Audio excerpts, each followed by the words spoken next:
This is Bryan Nicol, Chief Strategy Officer for RS&H, and I want to welcome you to this new episode of AEC Perspectives. I am proud to have a colleague, Jim Hullett, join me for this exciting episode around the state of transportation. Jim has 34 years of transportation engineering experience in both the public and the private sectors. Jim joined RS&H in April of 2004 as the Transportation Infrastructure Practice Director of Operations. Additionally, Jim opened RS&H's Atlanta and Savannah offices and led the firm's transportation initiatives in the Georgia market. In 2009, Jim moved into the role of Mid-Atlantic Region Director, leading sales, operations, strategic growth, and expansion in the states of Georgia, North Carolina, South Carolina, and Virginia. In 2015, Jim was promoted to Senior Vice President and to serve as RS&H's National Transportation Infrastructure Practice Director. Jim currently serves as the Executive Vice President of Business Growth Strategy, where he leads the firm's business growth strategy efforts. Prior to joining RS&H, Jim was employed with Georgia DOT for 15 years, where he held key leadership positions in the Division of Pre-Construction, Division of Field Districts, Division of Operations, and Planning, Data, and Intermodal Development. Additionally, Jim served as the Executive Assistant to the Commissioner, where he gained valuable insight of the overall operations of the Georgia Department of Transportation. Jim, I'm so excited to have you on AEC Perspectives. Welcome. Thanks, Brian. It's a pleasure to be here. I look forward to our time together today.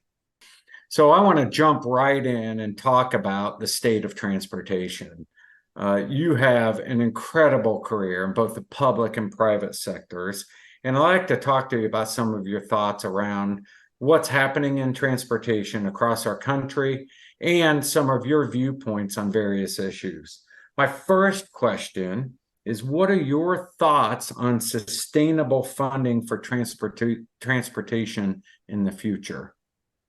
Well, Brian, first of all, we all know that back in November 2021, the IIJA bill was passed, and $1.2 trillion bill and $550 billion in new money. Although that sounds great, and it is great, it's providing support for categories like roads and bridges and broadband and water and other things as well. It doesn't hit all the needs that we have from a financial standpoint. We're all familiar with the challenges that we've got in front of us with inflation and challenges with increased construction cost and supply chain issues and a lot of the things that the state DOTs are facing across the country. And thank goodness for the IIJA bill, because had it not been there, we could really be in trouble.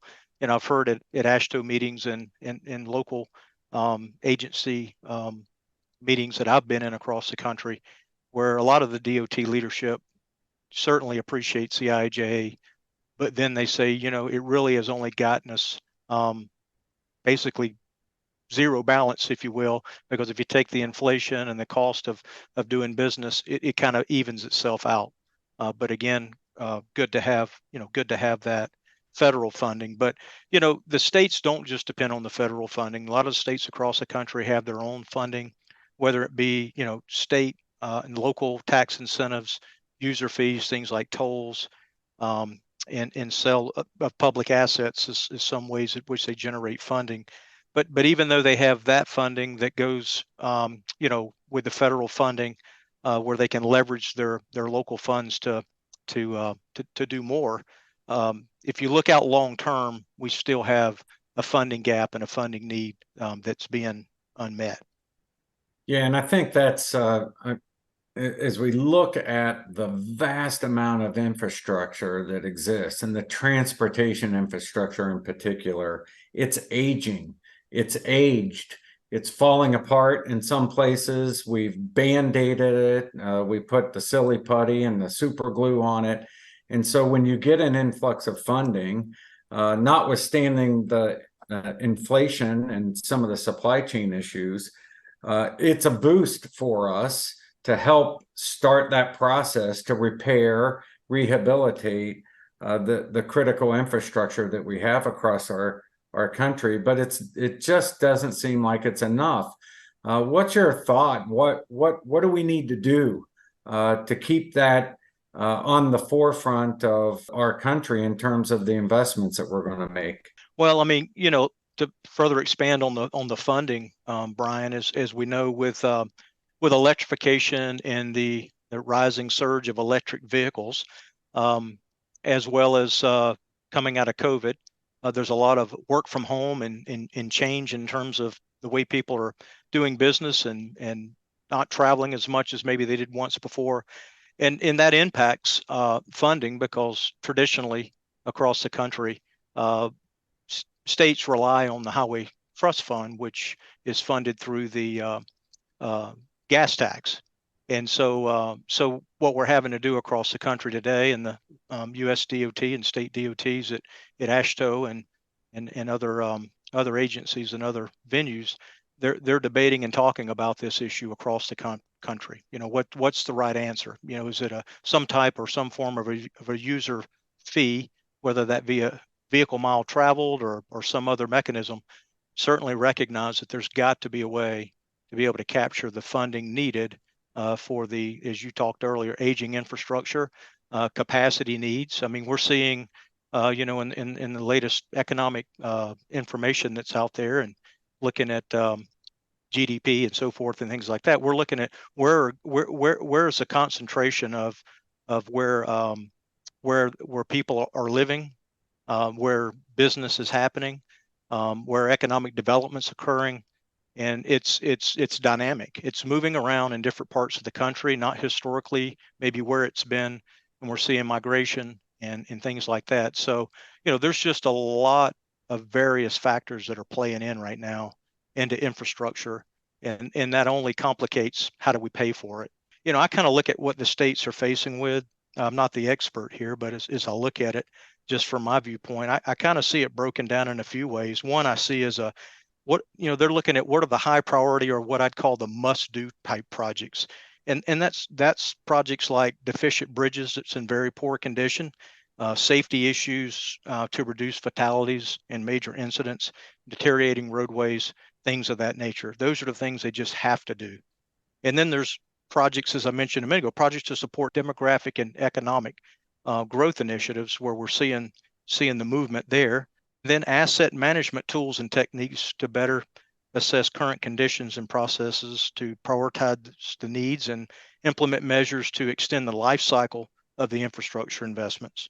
And then under the IIJA, with the emphasis on climate, how do we approach resiliency and harden the assets against extreme weather conditions and other climate related issues? It just kind of collides together, I think, on a daily basis, as you well know, as having formerly served a DOT as a leader. Yeah, we have such a similar pathway in Yeah, our careers. And I think we're seeing very similar things. So we've got this massive amount of need. We've got high priorities, demographic changes, as you note, asset management requirements to extend the life cycle of those assets and do it in a way that is resilient and so that the actual infrastructure lasts and the next storm doesn't take it out. Can you talk a little bit about what is being done to make our transportation network more sustainable and resilient for the customers that use it? yeah. Well, Bryan, I'm going to talk about what's in the IIJA and where the focus seems to be, and I'm just going to kind of run through. This information is public information. Anybody can get out and research through the U.S. DOT on this. But I just want to touch on what I see as some of the key areas for sustainability and resiliency. And the first area comes in congestion and air quality. And looking at there's a carbon reduction program that's going to reduce transportation related emissions. And there's grants for projects in major urban areas to advance innovative and multimodal solutions to relieve congestion, like transit, biking, like bike share, scooter share, and walking, sidewalks, trails, things of that nature. There's also support for pedestrian and bike infrastructure, recreational trails, safe routes to schools, things like that. On the electric vehicle side, there's EV charging infrastructure along highways and community charging grants to provide local charging where, the people are living, working, and shopping. On the transit and rail side, it's the largest investment in transit in American history under the IIJA. Things like low or no emission vehicle programs and electric or low emitting ferry programs are there to, provide more energy efficient modes of transportation.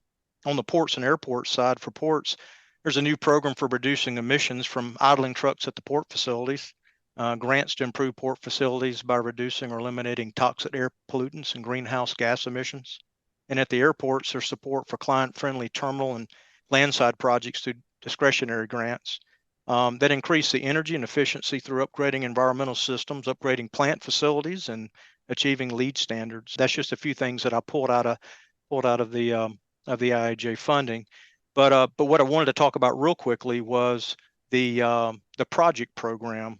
Project stands for Promoting Resilient Operations for Transformative, Efficient, and Cost Savings Transportation. And the purpose of this plan, Bryan, is for strengthening the surface transportation to be more resilient to hazards, natural hazards, including climate change, sea level rise, flooding, extreme weather events, and other national disasters. And the types of funds that are under the project program are in 6 different areas. There's resiliency planning. This is things like capacity building and evacuation planning and preparation. There's resilience improvements, focus on surface transportation assets, such as improving drainage, upgrades to meet and exceed design standards, relocating highways or elevating bridges, things like that. And then on the community side, there's a community resilience and evacuation routes. This measures that are in place here are to make evacuation routes more resilient or add capacity and even redundant evacuation routes. And I think that really hits to safety too. And then lastly, adding at-risk coastal infrastructure. And these are projects to protect and strengthen and relocate coastal highways and non-rail infrastructure. So, a lot there. I know I said a lot, but a lot going on. But all of that's under the guise of sustainable and resilient transportation system. So. And I think what that speaks to, Jim, is the IIJA. As we look at that and the scope of it, it's comprehensive. It's addressing the core, the rehabilitation, protecting assets at the same time as making sure the assets are hardened so that these climate issues, the kind of weather impacts that we see, natural disasters, that infrastructure is far more resilient once those projects are completed. And that's a priority because when you build a new project, you don't want to come back and rebuild it the next year because a hurricane wiped it out. You want that resiliency that lasts, like our interstate system did, for more than 50 years. And you approach it in a way that's comprehensive, as you said, that's planned, and with a focus on safety. And that's where I want to go to next. I love how you set the stage for us to talk about safety, because as you and I both know, not only at RS&H, but back to our DOT days, safety is always one of our top priorities. And it's a priority for every transportation project and investment. Have you noticed in particular any changes to the way that safety is addressed? Absolutely, Bryan. But before I address that, as you said, you and I having worked for the DOTs, the public sector, and when you ask it, has anything changed? One thing hasn't changed, and certainly one thing will never change, and that's the concern of fatalities on the roadway system. And under President Biden's administration, I mean, that is a major focus. Is no fatalities actually would be what the focus is, what the goal is. And so, continue to keep that at the forefront of the mind is what the federal and the state DOTs, are doing. And, right now, according to US DOT, the US has one of the highest traffic fatality rates in the world. That kind of hit me a little bit when I read that, because we always doubt ourselves. US has always been a leader in everything. Well, that's certainly not an area we want to be a leader in. And we're double the rate of Canada and quadruple that in Europe. So that kind of sets the stage of there's a lot of work left to be done, and a lot of emphasis put on safety. But you asked the question, have I noticed any changes? And I'll just point out a few things. And some of this is changes, some of it's maybe just more of an emphasis. But I'll start by saying that the state DOTs are certainly emphasizing distracted driving. You're seeing this in educational ways at which they're doing education on this.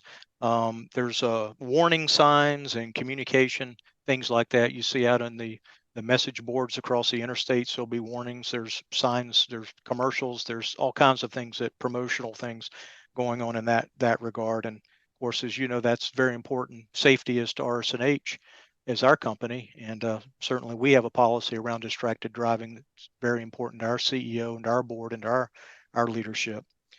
I'd also say there's expanded attention to pedestrian and bike safety, like dedicated bike lanes and pedestrian crossing islands, as well as ADA accessibility. There's traffic calming measures. You see those a lot of times in your local areas and your municipality areas. But I look at things like roundabouts and see that those seem to be becoming more prevalent. They seem to be very bringing a more safe um, um, traffic measure.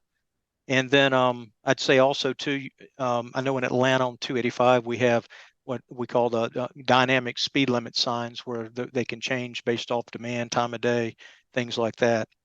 And and then the last thing I just wanted to say is that I believe with the focus on resiliency, there's a broadened approach to safety as it relates to climate and national disaster events, evacuation routes, aging and poor conditioned infrastructure. All of that, may restrict emergency responders having access to a critical situation, as an example, and that would be of concern, and to the local municipalities, or as well as the citizenry. So there's a lot of things that go into safety today that goes beyond just the traditional traffic signals that we've thought in the past, stop signs, things like that, which are all still important. Well, you talked about education, the importance of getting that word out to our citizens. You've talked about the engineering aspect, whether it be a roundabout type intersection. It's a lot safer, lower speed. If there is an accident, it's a it's a different kind of accident than, say, a high speed T-bone type of accident. And then you talked about enforcement, having, understanding that there are traffic rules and laws that need to be enforced, and it takes all of those coming together to bring forward a safe uh, transportation system. Yet we've seen this market increase in fatalities over the last several years, uh, and we're doubling down on the kind of countermeasures to counteract those fatalities, because no one wants anybody to go home uh, other than safe. And we want everybody to be on our system, driving, walking, biking in a safe way. You mentioned some really neat safety measures, dedicated bike lanes, that back in the day when you and I were first starting out, we didn't have those. The bikes shared the road in many cases. We've separated that. Can you talk about some of the things that you're seeing in some of those projects that are making a difference? Are you seeing that in our everyday actions working with our client DOTs? Absolutely, absolutely. I mean, there's safety just can't be overemphasized, Bryan. And you're really seeing it in a lot of the major urban areas through the MPO planning process. And as we're working with a lot of our MPO clients, really looking at things like the sharing the roadway. I mean, how do we along the roadway create bike only portion of the lane where we're separating it out. We're striping it as a bike lane. We're putting impact attenuators at locations to where there might be ingress and egress to protect the bike, bike users. And, there's walkable pathways that intersect with our roadways today. And we're trying to make those, crossings where those intersect safer with new technologies and crossing type devices and things of that nature, warning signs. Also on traffic signals, I mean, there's things that are happening like where there's the ability for an emergency vehicle to come to an intersection and get progression through a coordinated system because of the technology that's in place that gives them priority to the roadway. So that provides emergency service access, which is key, because any second could make a difference in a life. So just a lot. There's different looks always at different treatments for things like impact attenuators and new technologies and new ways there. Things that we're doing in construction zones to provide a safer environment for the workers that are in the construction zones, because fatalities in construction zones is always an issue, and it's always a concern. Yeah, just a lot of opportunity in the safety arena to continue to expand. I think that's always at the forefront, because a big part of what the DOTs and what we as consultants working with our DOT partners are responsible for, and that's providing a safe environment for people to commute and get on the roadway system.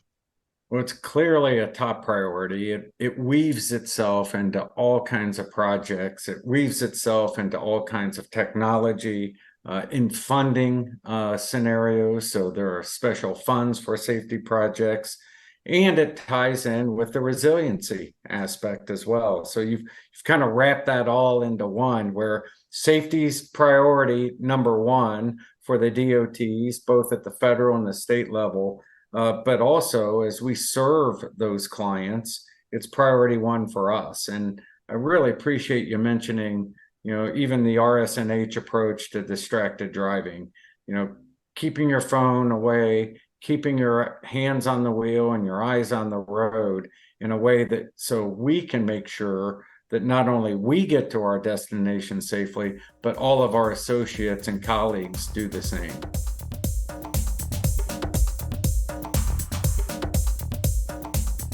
Let's move, if we can, to this notion of equity. And I want to talk about equity in terms of the projects and priorities and needs of communities where transportation flows through. And so equity is a factor as we look at our transportation systems. And can you talk a little bit about how equity is being considered in those project phases to make sure that we're addressing the needs of local communities? Absolutely. Bryan, I mean, one of the things that's going on and that we need to continue to improve on is, early engagement with stakeholders in disadvantaged and low income communities at the, I would say as early as the planning stage. I know that as part of our NEPA process, there's always having to look at all various aspects of equity and environmental justice, but it needs to be at the forefront of what we're thinking, not just part of a process, because it's important.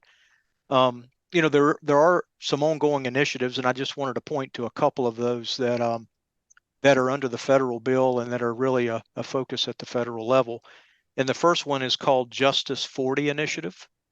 And the goal of this federal initiative is that 40% of the overall benefits of certain federal investments are going to flow to disadvantaged communities that are marginalized, underserved, overburdened by pollution. And there's different categories to where this funding will work towards improvements in these areas. The first one is climate change. Another one is clean energy and energy efficiency, clean transit, affordable and sustainable housing, training and workforce development, remediation and reduction of legacy pollution. And then the last category is development of critical clean water and wastewater infrastructure. So definitely there's a lot of attention being given to these areas that have been underserved and in major demand. Another initiative is called Reconnecting Communities Pilot Program Grants. And this funding supports planning and capital construction grants and technical assistance to reconnect communities that have been divided by transportation infrastructure. Eligible facilities are highways or other facilities that create a barrier to community connectivity.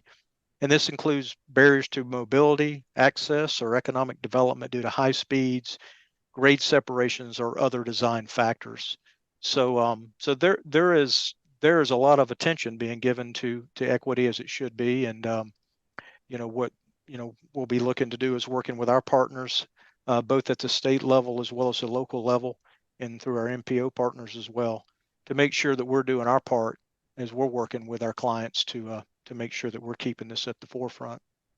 And I think the important part of this is it touches all phases of the project, as you note. It's early in that planning phase, and then when you get to the construction side, it's ensuring that those plans are built properly, they're enhancing our communities, and we're actually lifting up the communities that have been either divided or split or disadvantaged in prior projects. And I think that's one of the hallmarks of the federal bill, was this look back to say, how can we look forward in a way that builds up our communities all across, both urban and rural?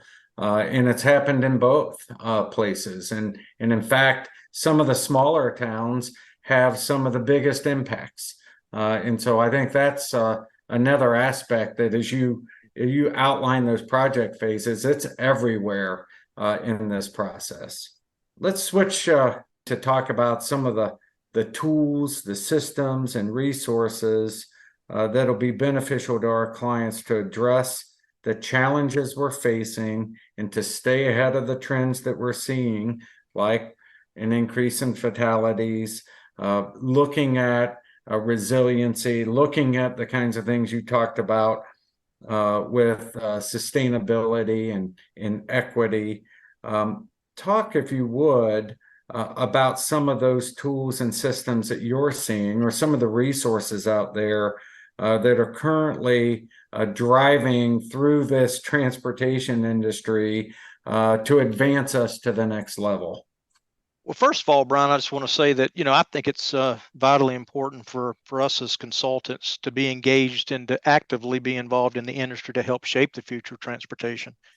As engineers and planners and consultants, we're the innovators, and I believe our clients are looking for us to help them, shape their future trends, and also provide innovative solutions to provide safe, sustainable, and a resilient infrastructure. Of course, having said that, I feel one area our clients are highly focused on right now is asset management. Under the IIJA, the state DOTs are now required to consider extreme weather and resilience when developing their transportation asset management plans. And this is going to entail evaluating the risk and the measures to ensure resiliency of assets during extreme weather and climate-related impacts. Additionally, having tools and systems in place to collect, evaluate, inspect, and prioritize assets is going to be really key. Other trends, and perhaps as I'd classify them as potential disruptors, are topics like artificial intelligence, AI, and how that's going to impact how we do our business in the future. Electronic vehicles, we mentioned earlier, having EV infrastructure in place, it's top of mind right now in the industry. And then, another major challenge is available resources. And, that's important for us and for our clients to deliver the programs and the projects that are out there. I classify it, Bryan, as what I call a resource war. And I feel like the first to figure this out is going to be golden, because we being the clients and us are all battling for the same resources. So that's going to be a major challenge. And then, on the design side, things are advancing in how we prepare a set of plans, or how clients are now expecting us to submit our deliverables. And we have 3D technology and things of that nature that we're all getting up to speed on the using it, changing new tools and techniques. And so that'll always be there for us. But it's important for us to always stay up to speed on what's current and what's working best for us and our clients as we're trying to deliver our projects. So that's just a few things to touch on there that I see. Well, there's incredible change that's happening, change that's been brought about by conditions, change that's been brought about by new leadership or new funding scenarios, or looking at the same problem in a different way. You've really set the stage for understanding what the state of transportation is for our country. I want to ask you a little unplanned question here, and there's no right answer, but what is your view in terms of the state of transportation? How, when we talk about, the president goes on, talks about the state of the union, what would you say about the state of transportation if you were asked? It's interesting, Brian. I was at a conference last year, and the guest speaker for that conference was talking about us being at a transformational time. Talked about the time at which the combustion engine was introduced, talked about when the interstate highway system began construction and what that meant for connectivity across the interstate system. And I think we're in that time now, or not that I think we all know that we're in that time. It's very transformational. So I think with that, more so than ever, it's important that we accept change. There's different dynamics, there's different challenges that we're faced with today, and I think it's incumbent upon us as consultants, as engineers, as planners, environmentalists, all that's in our industry and transportation, for us to be innovators and for us to work together and partner together more than we ever have, to come up with ways at which we can, build a network that's safer, sustainable, resilient. But the biggest challenge I think we have in doing that is the funding. It's kind of being in somewhat asked to do more with less. And so to me, the more is the innovation, and it's the ingenuity. It's how can we get more life cycle out of the system. I read an article here recently that talked on asset management, but the interesting part of the research was that what they were saying is that typically in an asset management, you've got good condition, you've got fair condition, you've got poor condition.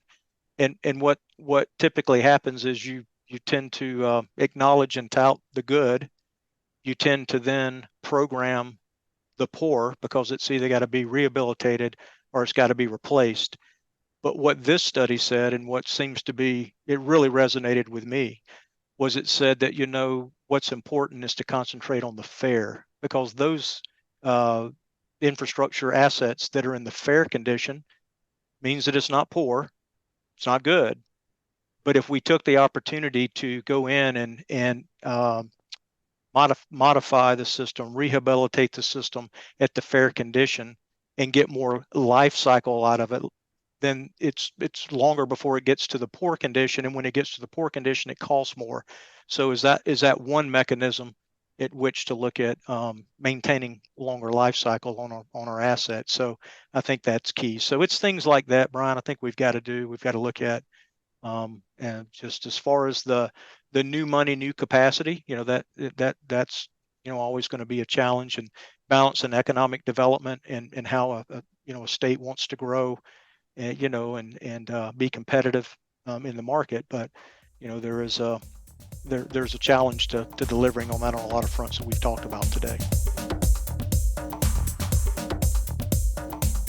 So we're going to switch from that strong state of transportation over into some what I call rapid fire questions. And these are kind of questions we ask all of our guests to bring a little bit of their person and personal aspect to this. And so at RS&H, as you well know, having been here for almost 20 years now, we have an essence called Driven to Care. Can you tell our audience what Driven to Care means to you? Bryan, it's to me, it's the essence of who you are. It's at the core that caring matters deeply to you, both professionally and personally. At work, you care about your coworkers. You want to make sure you're pulling your weight and ensuring the excellence, in all that you do. And with our clients, we're looking to strive to develop trusting and long-standing relationships and focus on providing the highest quality service that we can provide. And then outside of work, you care about your family, your friends, and the community that you live in. So I guess I'd just kind of wrap that up in saying overall caring is what motivates you, is how I would respond to that. That's a wonderful answer, and one of the neat things about that essence for RS&H is everybody brings a unique perspective. I really appreciate you sharing yours. Another thing we talk about on a regular basis on this podcast is mental health and wellness, and I ask our guests, what habits do you have to take care of your own mental health, and what can you share with our listeners? Sure, Ryan, and mental health is definitely something we definitely need to keep at the forefront. And for me, it's I'll personally, I enjoy working out. That's a an area for me. I love to run and also do CrossFit. So those are things that I do as consistently as I can to try to stay in shape and stay fit. Also enjoy golfing and outdoor activities like hiking and hunting and fishing and things like that. That's important to me. I really find a lot of solitude and leave a lot of worries and anxieties when I'm outdoors and spending time there. And then the last area I would say, which is extremely important, is work-life balance. And Kim and I, my wife, we're new empty nesters, and we're certainly enjoying what comes with that. We miss having our children around, but we also are enjoying the time to spend together and so forth. And we're also new grandparents, so we're enjoying our time with our grandchildren and spending as much time as we can traveling to see them and visiting with them. So all of those certainly help me with my mental health. Well, thanks for sharing your mental health and wellness tips and habits. Appreciate that viewpoint. The last question on our rapid fire question is, what advice would you give to a smart, driven college student who is about to enter the architecture, engineering, consulting industry? Hey, come to work for RS&H. Well, I mean, that's true. It's a great place to work.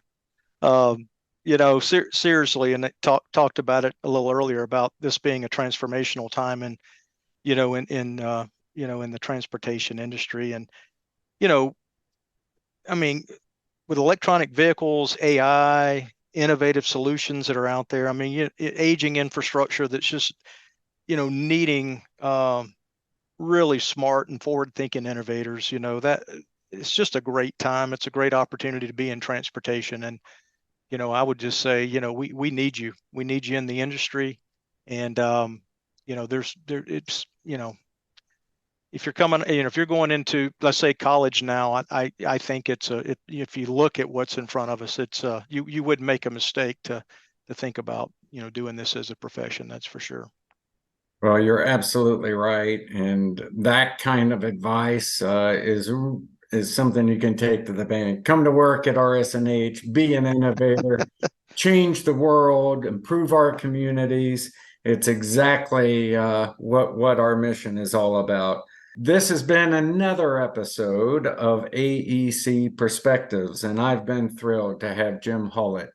the Executive Vice President of RS&H's Business Growth Strategy Organization, with us today to talk about the state of transportation, what is in our future, what we're looking at, and how we can transform our industry and the communities that we work in.